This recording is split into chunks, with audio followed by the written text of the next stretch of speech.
The Tim Heale Podcasts. Ordinary people's extraordinary stories. Boom, I'm in the room. Welcome to the Tim Heale Podcast and Ordinary People's Extraordinary Stories. Today, I'm going to have a chat with a guy called Ben. So, Ben,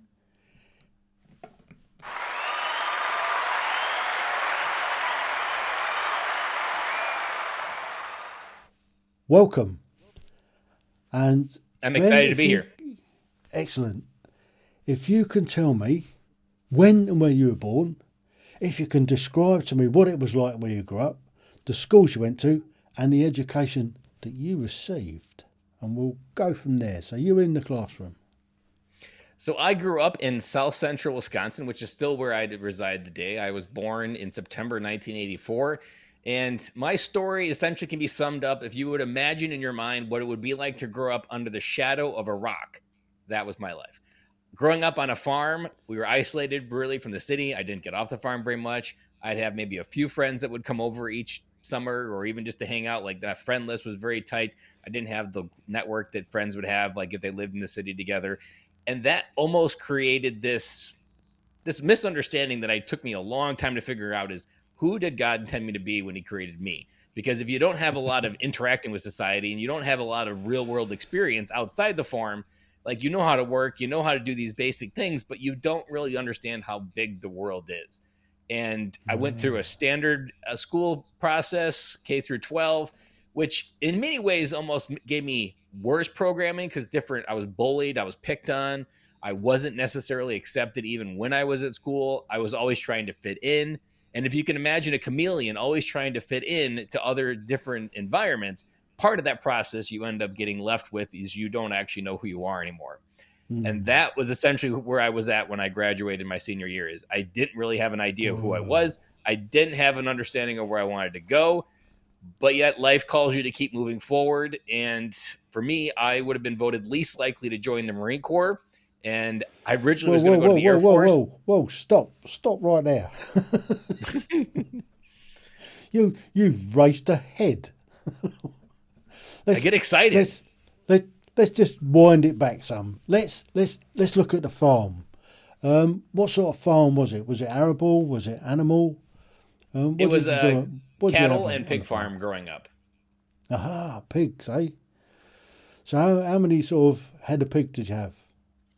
I would say like 75 and probably 150 head of cattle.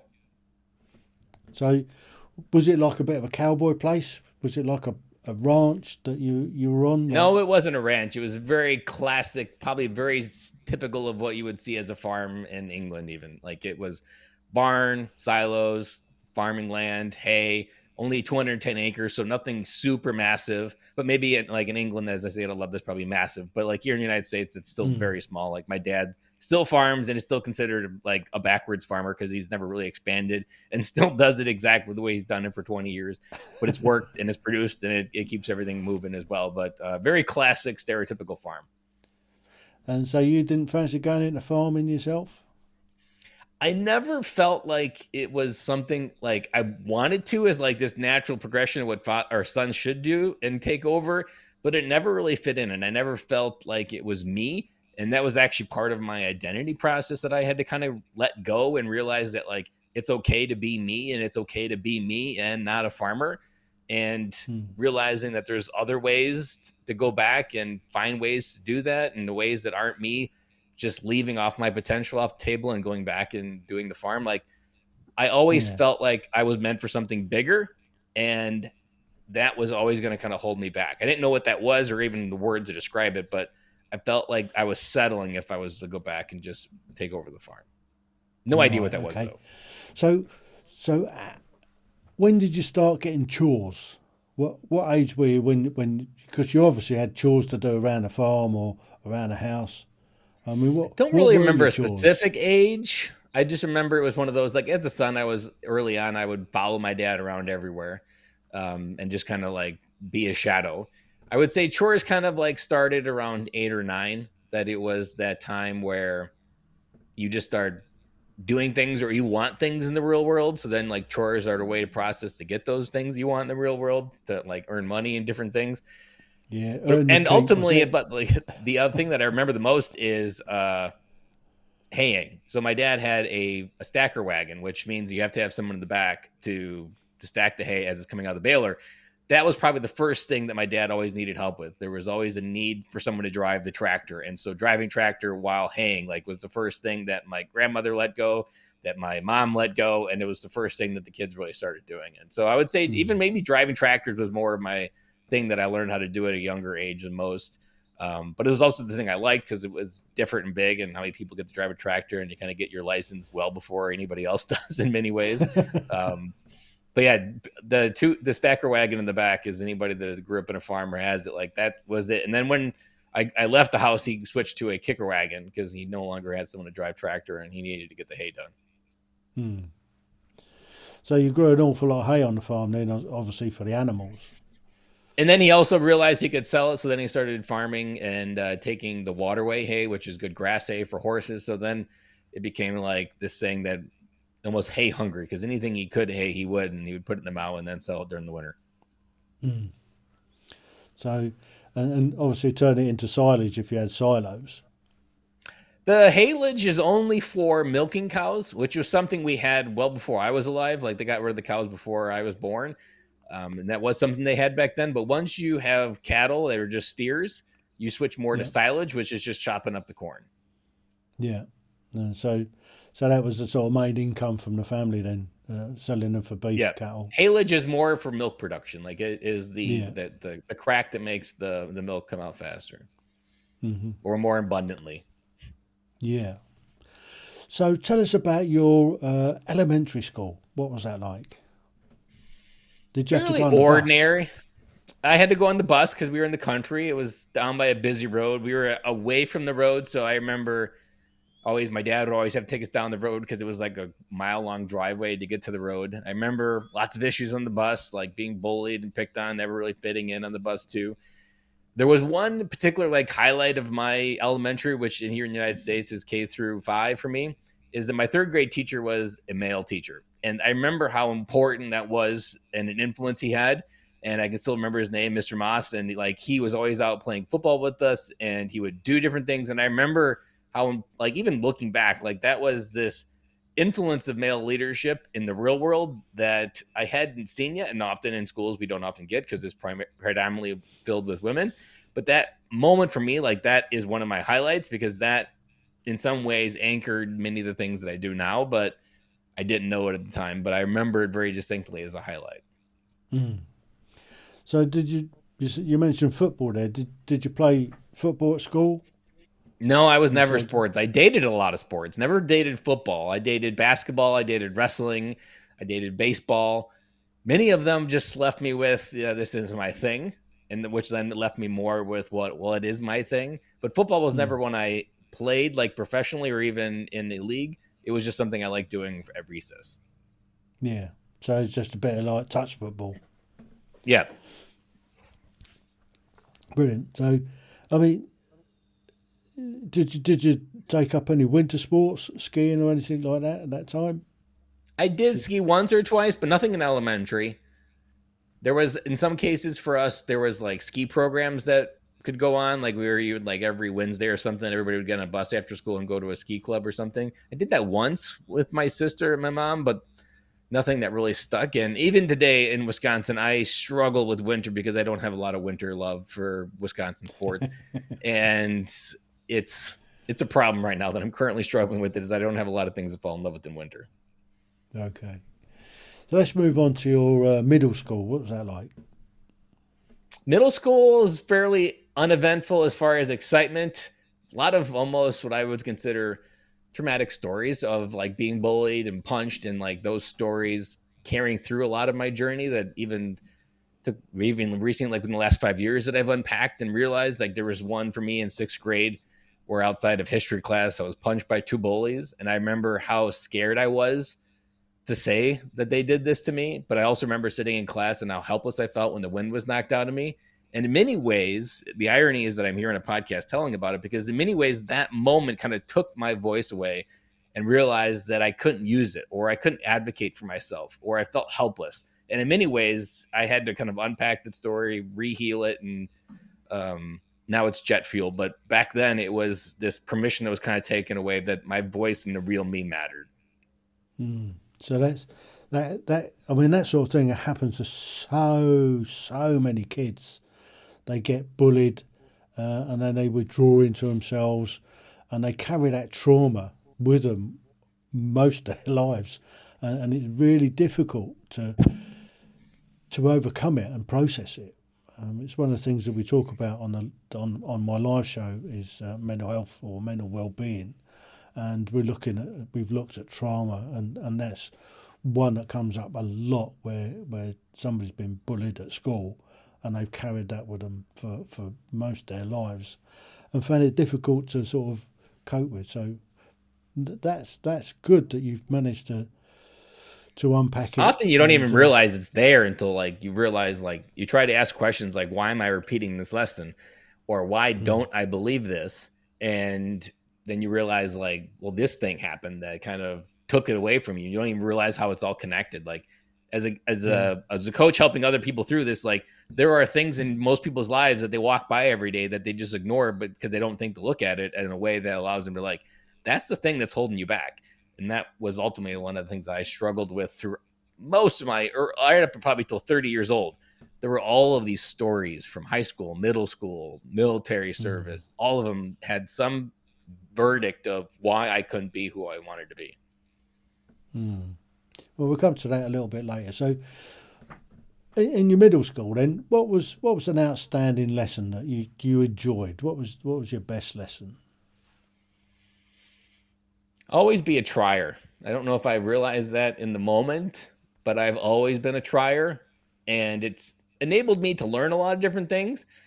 But ultimately, I didn't have someone kind of helping me lead my thoughts through it. So I was trying to find a way to fit in. I was trying to find ways to be like other people.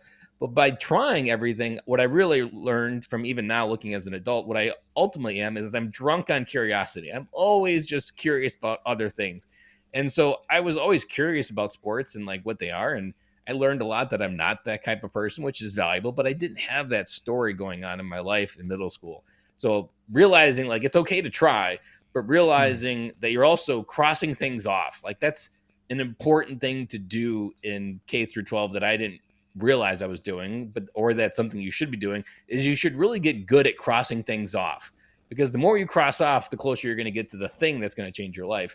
And a lot of wisdom shared with K through 12 isn't necessarily seasoned that way. So I wish I could tell myself that back when I was in middle school, that you're a trier, that curiosity is going to serve you well, and it's going to be okay. Life's going to work out. But yeah, being a trier. What was your worst lesson? Which one did you really not want to go to school for?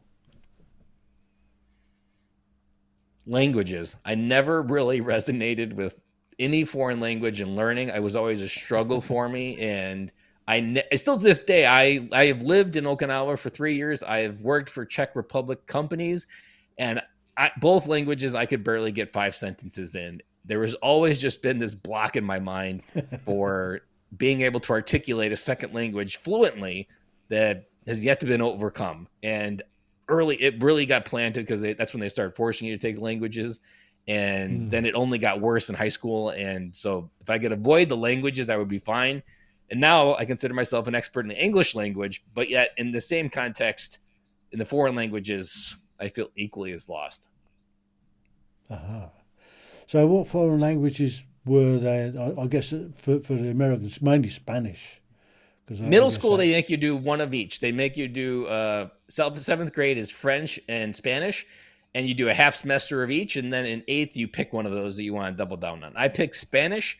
And ultimately, the irony is I picked Spanish, and I kept going down Spanish because you need Spanish to get into college. And it's one of those things that either make you do in college or you kind of get it out of the way early on. But the irony is I didn't go to college. And so all of that frustration that I put myself through really only just taught me to cross things off. Didn't actually end up serving me. Not waste of time then. Yeah. It was not one of those things that served me later. Or at least not yet I figured out. So moving on slightly then, what about your high school? What was that like? High school is, again, that idea of not knowing who I am. And high school is where you're supposed to figure out who you are.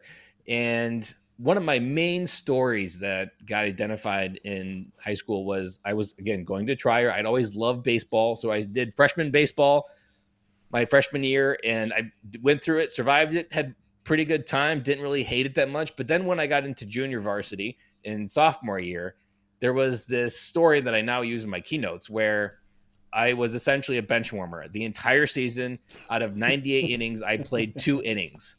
The entire book was in my handwriting. I was always there. I did all of the work, all the practices, everybody else, but I never got to play in the field. And this is the positive and negative, because the positive is I now have this story that helps others through theirs. But the negative was that moment, seeing my world through a chain link fence, made this story get implanted that other people play in the field of life except me, and that I'm always going to be a bench mower, which was like this icing on the cake for all the negative stories in my life. And going forward and making those different stories no longer relevant has almost been like that core story of the bench warmer. I can't tell you how many times I think I've got that story taken care of, but it keeps coming back. Is there's this belief like you're always meant to be on the bench, Ben. When are you going to figure that out? And kind of defeating that. Even just yesterday, I was having felt like the sky is falling kind of day. And in many ways, it's tied to that feeling of like, why do you keep getting off the bench, Ben? You're not supposed to be off the bench. You're supposed to be on the bench. But yeah, that is a key moment in high school. The one positive coming out of it is I found FFA, which is Future Farmers of America, or the National FFA Association. And that really helped me identify and in some ways find a better way to connect with farming, better ways to connect with leadership, influencing people. And it gave me this basic idea of who I was as well. So why do you think you was left on the bench for so much of the season? I mean, like from did you black and wind the white, it coach seemed up? like no, Or, it wasn't. or were you just rubbish at it? I think that's what I was told is rubbish, because we were threatened. Like, I've got 3 guys, because I wasn't the only one there. It was like, we got 3 guys sitting in the bunches waiting to play. You guys better figure this out. And it was that idea that allowed it to start going. So why did they let you play twice then? Because it was like the end of the season. It was the end of the game, and we were already up by 10 runs. All right. So what's there to lose by lead? And I was outfield. It wasn't like I was first base, this critical position that could like catastrophically fail the game. I was outfield. Like, all right, you just out there to try and catch the ball if it came your way, and that was it. Correct. I just wanted to have fun, but like that story. You didn't even get a pitch, I guess. No, nothing. Or absolutely nothing. Did you get to bat? I don't remember batting. Maybe pinch hitting once or twice, but nothing that ever remarkable, because I more remember getting the outfield than I do batting. I mean, surely the coach must have known that he was having a detrimental effect to your own well-being by not playing. I mean, he may now know, because I've never told him, but he may now know as a wiser, older adult. But in the United States, athletics is very competitive, very winning is the key, and it's a burn the bridges down to get there. Parents are very aggressive. They can like be the most immature, rude, obnoxious people. And in many cases, the coach can be that same person that motivates kids in ways, and like in my case, left trauma that took me decades to unpack. And that's a very common theme throughout the system in the United States, that sports causes more problems because it's like this vehicle that they're supposed to go through, you have to go through, and it's just not something the best part of the United States. We have many parts of our where we show our butt, but that's one of them where like the sport may look nice when we come on like the Olympics or the NFL, like these big ends, but at the high school level, there is these narratives that don't necessarily serve the population successfully. It's win at all costs, and anybody gets in the way. And the learnings, the have fun, like all of that is kind of just stripped out of it. Like even when I went to high school, you could have 3 sports. Like you could do a fall, winter, and spring sport. Nowadays, you have to pretty much put all of your effort into one sport and use the off season to prepare for the season. And if you aren't in the gym every day in the winter preparing for baseball, you're not going to make the team, or you're not going to play. So like there's not even this opportunity where people can dabble in different sports, because you have to go so far in. I'll never forget a boss telling me that he had to have his kids in the pool at 5 a.m. every morning. And I'm like, I Yeah. could never imagine having to get up at 4:30 so I could get my kids in the swimming pool at 5 a.m. Like, there's just this exaggerated view that, in my mind, just takes kids to the wrong end of sports and Yeah. takes it away from being effective use of how you grow up. So you didn't sort of go the other way and do band or theatre work anywhere, anything like that? I Then? did do orchestra. I started violin in middle school. Didn't really love or hate it, but then I was working with a friend to learn how to play the bass. And so in high school, I switched to the stand up bass. Didn't really love or hate it. Don't really think I was that good at it, but I got through it. And in some way, it took the elective of what I needed to graduate. But I never really fell in love with it after that. I never really did it after that. I don't have any incline to relearn. I've tried playing guitar afterwards. None of that has really ever stuck in, and I just have let kind of those ambitions go. But I did show up in orchestra as my extracurricular activities in the fine arts. Right. Okay. So graduate then. Let's look at it. Was it high school or yeah, high school was the last one you High were school, in. yep. So did you manage to graduate with any honours at all, or you just scraped through and graduated? I don't remember getting honors. I do remember graduating like 67th in my class out of like 150. So I feel like that was some accomplishment that wasn't highlighted by anything, but they tell you the number out of everybody that you are. I would say graduating, it was again kind of figuring out who am I, where do I go? I wanted to go to college, but I didn't necessarily know what that looked like. I didn't know what I wanted to be when I grew up. And the only thing that throughout all this I fell in love with was computers. So computers was something that made sense to me. Computers was something I always fell in love with. I could just love just hanging out and figuring out computers. Never wanted to like figure out the tech behind them, but I loved working with them. And when I was graduating, the one thought that I would go through is that there was this idea that if I just focus on computers and use the military as a way to achieve something, I focused on the two in the United States. The Air Force is the most computerized of all the branches. So I was like, you know what? I love computers. I think the military could be an option that avoids college, but also gives me what I want. And so I started talking to the Air Force recruiter. And this was like the beginning of senior year. And I talked to them. I was figuring things out. And then the day, actually, this was actually before that, because this was the summer before my senior year. Because the day that changed my life was around August 20th of 2020, or no, 2000. No, 2002. I got to get my numbers right because I got to do the math. 2 decades ago, when you get to be 38, it's harder to go backwards. It was that year at my church picnic that the Marine recruiter had a bouncy house. And he was just there doing his thing, had a bouncy house for the kids. And my mom was worried that I wasn't exploring all my options. So she went over and started talking to him first. And I had crossed off the Marines because I really only thought they shot stuff up. And I was like, well, I definitely don't want that. So why even explore it? And next thing you know, I'm coming over and talking to the Marine recruiter. And then he's like, oh, yeah, we've got everything that every other branch has. We've got computers, all this stuff. And the next thing I know, I'm talking to him on Tuesday. And 2 weeks later, I'm raising my right hand for the Marine Corps. And there was nothing about me that you would have looked like that guy's Marine material. I would have been voted least likely to join the Marine Corps. But that was the step I took after high school. And I graduated in June of 2003. And I went off to basic training in August of that year. Well, graduating then, what did you have a prom? We did have a prom. I did go Did you through take that. a young lady? I did take a young lady. It didn't cause too much trauma, but definitely it was all the trauma built into it of being uncomfortable and awkward and not really sure.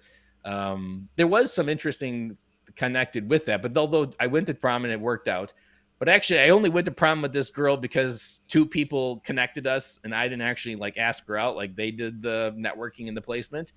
And because ultimately something that I didn't really work on until in my 30s, asking girls out in high school ultimately left this rejected feeling, like they'd say no. And so then I would avoid that feeling because that feeling feels awful. But the problem was I applied it to everybody. Like everybody was just, you know what, if you want to avoid rejection, you just don't talk to people. I did that for about the next 10 years. Is everybody was that high school girl that said no, so you should just avoid that rejection feeling. Again, those stories you walk by every day, but you don't really realize either of the stories holding you back. Yeah. So, boot camp, where was that? San Diego, California. Oh, because there's another boot camp in the east, isn't there? Yeah, the Marine Corps at the time, I think it's still no, it's more no, it's still by this that the Wisconsin and Illinois go west and everybody else goes east. And what you're talking about is Paris Island in South Carolina. Ah, that's what I'm thinking of. Yeah, so you went west then. Yes. What was boot camp like? Was it like what you Equally see as on hard. on The part that I was never prepared for was the mental journey of through it, because if anything, people that go into military have more mental toughness than I did, and it was that mental toughness that I was lacking. And like even bullying in the Marine Corps boot camp would happen. Like there would be people that were bullies on the outside and they were still bullies on the inside, and that just created this pressure and also frustration that I didn't feel like I had a lot of mental grit to get through hard things. The Marine Corps essentially put through all that and fixed it. But there was one moment that's probably a pivotal moment where I learned what like really positive masculinity is we were up north. So we're down in San Diego for the first 4 weeks, and we go up north to Camp Pendleton in Oceanside, California for the next 4 weeks, which are field training. And there was a moment we were practicing eating MREs outside, which sounds weird, but we were practicing eating them. We were getting used to it because we were getting ready to go in the field. And I remember, like, I don't remember exactly what triggered it, but there was something that happened that caused me to start crying. And it was this, like, I was so far in my head, I was so far lost in my thoughts that I started crying. I eventually, whatever I had done, got us in trouble. We were IT'd or done something to because of what I did and whatnot. But at the end, one of our guides at the time, which is the leader of the platoon, kind of reached out. And what I learned in that moment is men didn't push me away as like, oh, you can't be a Marine because you cried. Like there was this part that people got closer. And if anything, people started like protecting me and like, don't do that. Like you need to go back and pick on someone your own size type thing. And it was this moment that I didn't realize till probably 15 years later is that's what masculinity is. When men get vulnerable, people get closer. And that was never modeled in my entire life or even pointed out that like, that's how it should feel or how it should work. And it gave me, and the rest of boot camp was almost what I remember is clear sailing. I mean, it was still hard and there were still a lot of difficult things, but emotionally feeling connected, like that was something I hadn't felt my entire life. I think that's one thing that the military is particularly good at. I'm speaking from the British Army anyway. When you go through training, it is designed to knock you down and to build you up. And the way that happens is that you cohese as a team going through it because you're all going through the same crap, and that's what bonds you, that makes you look after each other. And I think that sounds like that sort of process for you as well. In some ways, I used to describe it. The Marine Corps laid a lot of seeds, but they didn't necessarily, or I didn't start watering them and working them into the soil and growing them till decades later almost. But the Marine Corps taught me how to be a Marine, but it wasn't actually like years later that I really understood what it was meant to be a Marine and model it and lead with that type of feeling. And even though I did 4 years in the Marine Corps, there was still a part of that I still didn't really know how to express is like, what does it truly mean to be a Marine? And part of that is the feeling you have on the inside and being able to express that confidence on the outside. I was never an expressive, confident person. There was always this timid nature to me. And that was a part that I had to kind of work through and get better at.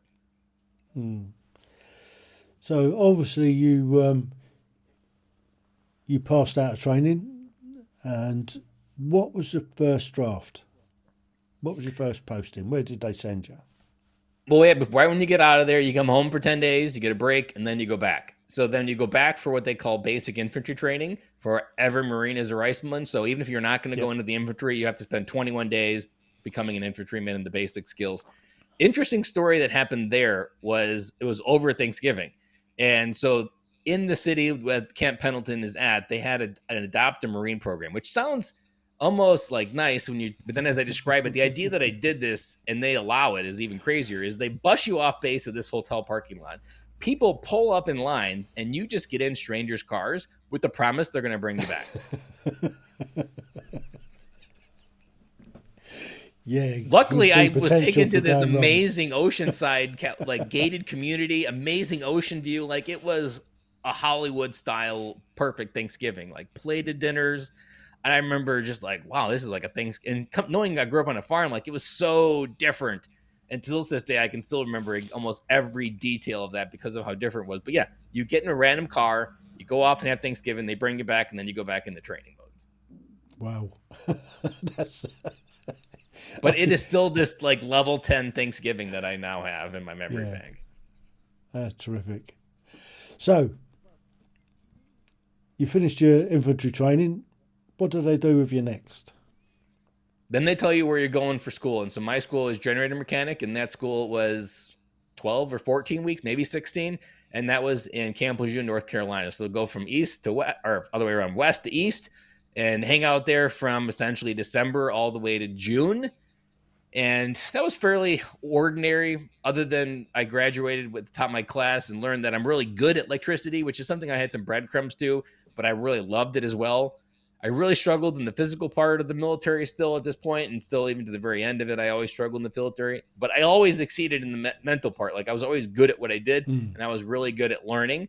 And then after that, I got orders to go to Okinawa, and there I spent 3 years. Okinawa. Okinawa, Wow. Japan. Yep. Japan. Now, Japan is probably one of the most expensive countries in the world, next to sort of somewhere like Iceland and Norway, which are equally expensive. Did they give you extra overseas allowance for being posted somewhere like that, or did you pretty much just live on base the whole time you were there, or did you get out and about? An interesting feature of the military that is more like socialism than what you would think out of the Republic of being the United States and the democracy is it essentially like they calibrate no matter what zip code you are, they always will give you the money you need in that zip code. So whether you live in South California, which is really expensive, you get more money to buy a house. If you are in a place where what they call BAH is lower, then you get lower. But in Okinawa, they give you more money for exactly what you said. They give you money for living overseas. And so you don't get a lot to go crazy with, but you do get a calibrated number for where you live. And if you have more kids and if you go over there with a family, then you get more money. And so it's very good at giving you exactly what you need, where you're at, and calibrating it. Also, not always fair, because then if you have a family, you make more money than someone who doesn't. But overall, I had a really great, and probably the uniquest part of it is where I got to go. So in Okinawa, we're often working with South Korea as a primary. So I went to Korea 4 times for deployments. And interesting enough, Korea felt more like home than Okinawa, because in Korea, it's very American style feelings and culture. And it felt like America, except they just didn't speak English. They have road rage, which they don't have in Japan. They have a sense of like driving with a purpose. They have just this American type ingenuity feeling. And Japan is very much a cool, calm, collective, like slow-paced society. And South Korea is not. So I always felt more home there. Got to go see the DMZ where those blue houses are that Trump recently visited to a few years ago. I've been there. I've stared down the North Koreans. I've been in the tunnels underneath there. So lots of amazing places. I even got to go to Iwo Jima the last few months I was in Okinawa, and that hollow territory, and climb on the beaches where they landed there.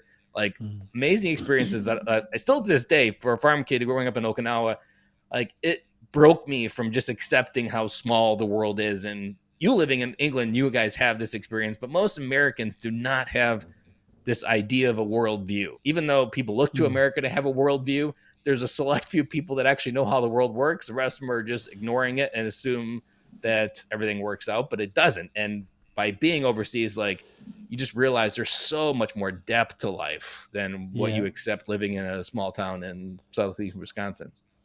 Well, I saw one statistic that says that 95% of Americans don't have a passport, which is probably good for the rest of the world.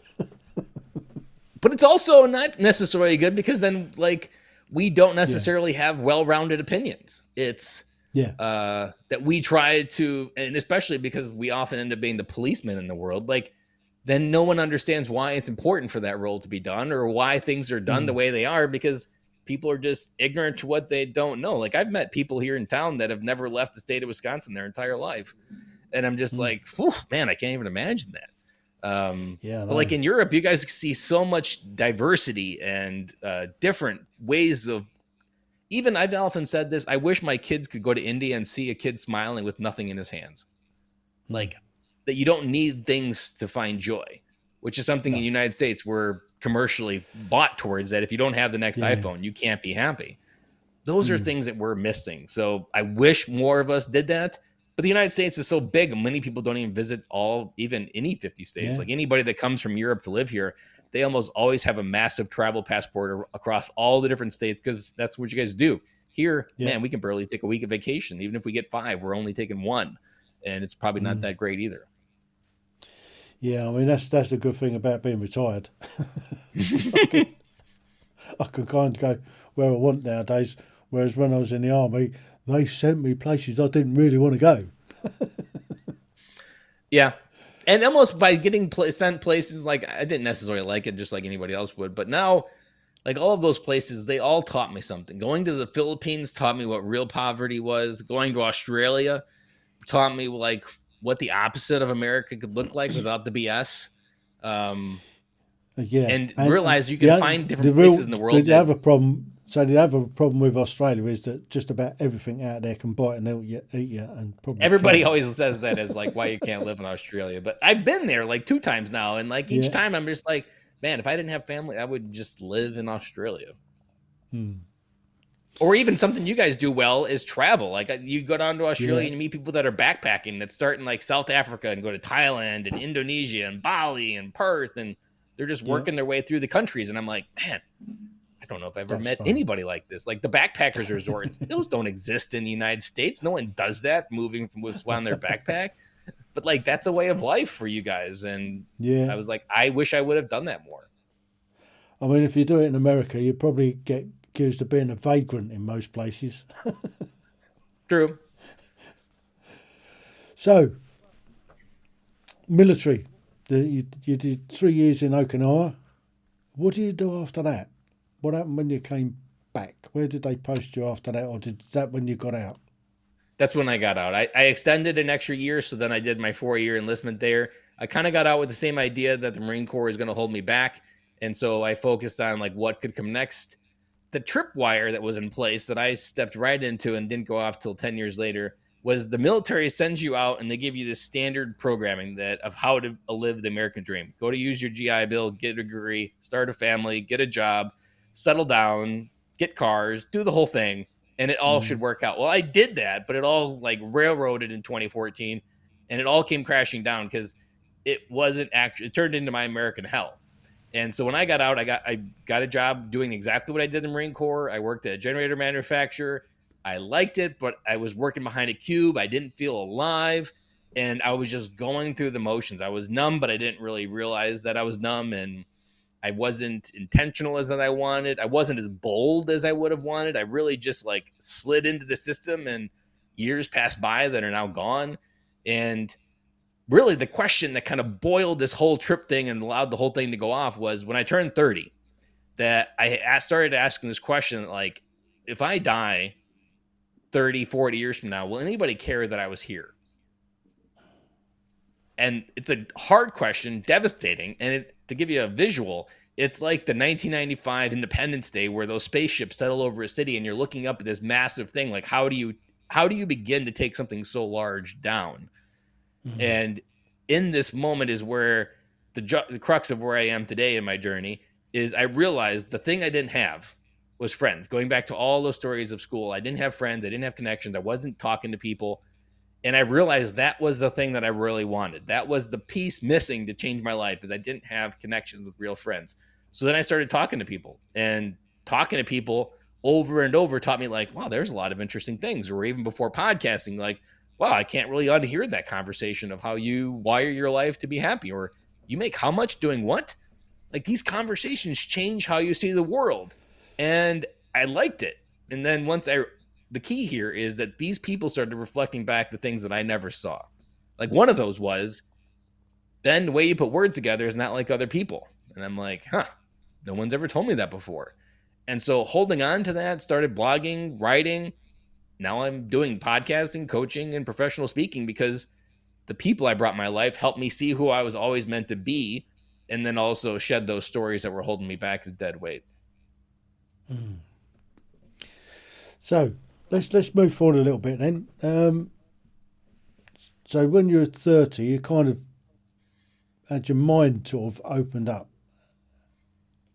and you started seeing the world different. You started seeing yourself different. So how did you progress with that? What was your driving force behind that? I looked at my daughter's eyes when I was 30, and I had this other gut-wrenching question. How could I take you into your life if I can't do it for myself? And so I used the modality of fatherhood and who I wanted to be as a father to help me understand who I wanted to be as a human being. Uh-huh. How did you go about it? Luckily, with the internet and Facebook, it was essentially finding online masterminds of other dads that wanted the same thing, and just iron sharpens iron, and bringing problems, bringing perspective, and learning more about myself in that get the sparks flying type mode of like, if we truly try to figure out these problems, I'll also figure out my problems. And it was just that connected feeling that through fatherhood and the masterminds that I was involved with in fatherhood, I was able to find myself and be who I wanted to be and be good at it. And that's how, even where I am now as a stay-at-home dad, that was opposite. I only became a stay-at-home dad because my wife went to China for 10 days as a teacher. And I was like, okay, it's not, then I'll stay home because I want to be supportive. But then I was like, wow, this is on me. I've never been with the kids for 24 hours. And the first 5 days were hell. But by the 10th day, I was like, I don't want to let go of this. And it was almost this dad hangover that lasted 6 months. And then this is right the year 2019. And then 6 months later, I lost my job. And that was January 2020. And then Corona happened a few months later. And so I just doubled down on this thing that was right in front of me and that the world didn't really have an answer for. And I didn't have anywhere to be. So I was just be a stay-at-home dad, working my thing, and keep chiseling away at who I was meant to be. Mm-hmm. So now you let's bring it up to date. So you're staying at home now. You're a kept man. Lots of men have a problem with that. Lots of men struggle at doing what you're doing, being the stay-at-home parent. So I'm making an assumption that your wife goes out to work and she supports She's you. a kindergarten teacher. Yep. I mean, I support myself with some of my business activities, but I'm the one that essentially get the kids on the bus. I get them off the bus. I take care of appointments. I take care of school issues, field trips, you name it. That's me. Yeah. So I guess you're actually really comfortable with that. I mean, the angle I'm coming from is that it's not a natural thing for a bloke to do, but you've mastered it. I wouldn't say I mastered it. It's something that humbles you every day. I have the willingness to go. The willingness is the key word there. Like, I'm not different than anybody, but I'm willing to go into places that scare me. And this is one of those things because it's tied to identity. Men are taught how to make a living, and living is an identity, or making a living is an identity that we go off into the world to do that. When that's taken away, there is this rawness that you have to understand of who are you. Even the same thing happens in the Marine Corps. You are a Marine with or without the uniform. But when they take that uniform away, you lose something. And most people join the Marine Corps because they don't have an identity, and the Marine Corps conveniently issues one, and then they take it away, and you're left with, who am I without this uniform question? The same thing happens as a stay-at-home dad. You're taking away the identity of work, that I am this man that shows up as a sales guy, and this is who I am, and I feel comfortable in this skin. Well, you can't really rely on that identity because those identities change. And if you do, you're always going to be sad because they're always evolving, and you're going to be trying to hold on to things, and you can't do that. You can't control the universe. You have to understand your own internal processes and heart and energy and who you are and your expressions and your nature. And by doing that, I continue to get better at being a dad because I learned from my mistakes. I learned who I am. I learned what I'm good at. And I'm willing to bet on the thing. There's a mindset that I use to really get through the hard times, is that when I'm 50, I'm never going to wish I ran off and got a job. I'm going to wish that these times were back, because between 0 and 10 is when everybody wants back, but no one's really Yeah. awake. You get all the warnings that like, pay attention, it goes by fast, but no one really pays attention. And even in Corona, I was like, I'm never going to wish when I'm 50 looking back that I ran off and got a job again. It's going to be hard. Every day is really hard, but I get to pick the hard that I go into. And this was the hard that I knew when I was 50, I was going to be glad that I chose, because I don't remember the bad days. If I look at my phone, they don't have a warning sign that this was a bad day. It's filled with memories that will never be replaced. And I will have them with me forever. My kids will have them with them forever. And it's betting on those things that seem intangible, but in life, people know those are the things that matter. Absolutely. But we often don't have the courage to dive into those things because society tells us our place is at work, but that's just a set of rules that someone made up that to fit you into a box. But you can break that box and be exactly who you want to be. Absolutely. Step outside the box, as I say. Step outside of the box. So, what advice would you give to any other dads that are out there that are in between, not knowing where they are? There's a couple things. My favorite, simplest advice, and it comes from the story that I already shared, but hello is really the most powerful word you'll ever learn in the English language. Because on the other side of hello is a conversation that could literally blow your mind and change how you see the world entirely forever. And if you say enough of those, you'll meet someone that blows your mind in a way that, like, that's who I am. Because each hello allows you to see a different part of yourself or cross things off. And what I realized, it was the lack of hellos that was kind of creating this pressure cooker of, I don't know who I am because I'm not getting enough stuff crossed off. But every hello gives you an opportunity of like, whoa, I mean, that's interesting. I could really see myself doing that, and maybe going a little bit on that curiosity there. And what most people really want in their life is opportunity. We often feel stuck, and I felt stuck in the same way. Like I didn't have enough opportunity in my life to make the right choice, or, oh, you know what, I have to be a dad and goes to work because I don't have any other choices. Opportunity comes from, and it's directly proportional to the number of hellos that you say. If you say more hellos every day, you're going to have more opportunity. That simple piece of advice would have 10x'd my results if I would have been issued that advice leaving the Marine Corps. That the number of hellos that I say on the other side of my transition will be directly proportional to the width of the world that I see. That was what I was missing, and took me almost 10 to 15 years later to really understand how I am always one hello away from a completely different life. So, where can people find your podcast? Podcast is on all the players. The Business of Fatherhood is one podcast, which is a daily show, almost 350 episodes of 5-minute advice. And then the other one, which was the first one that kind of got started, was Military Veteran Dad, which had a mission to bring every dad home. And most dads come home from military, but we don't emotionally come home. And that podcast is focused on helping dads cross that emotional barrier and be connected to their kids, because this is the thing. Family is our legacy. This is what people remind us, or remember us by. And if your kids don't know who you are, they won't really know what to pass on. And if you can't know who you are, you don't know what to pass on either. So on the veteran side of it then, do you do much work with veterans? I do a lot of work locally with veterans and just conversations and connecting with like American Legion and VFW here, and like one-to-one conversation. I'm not near any military bases, so its geography has never really served the getting on base and hitting a little bit further. But I'm always open and connecting with military dads in the neighborhood and the town, of just being there where their feet are and having a conversation. And often what I find that most men are missing is that we didn't have O2 breathed into our furnace at a young age. And so it's just kind of kindling with a little bit of a pilot light.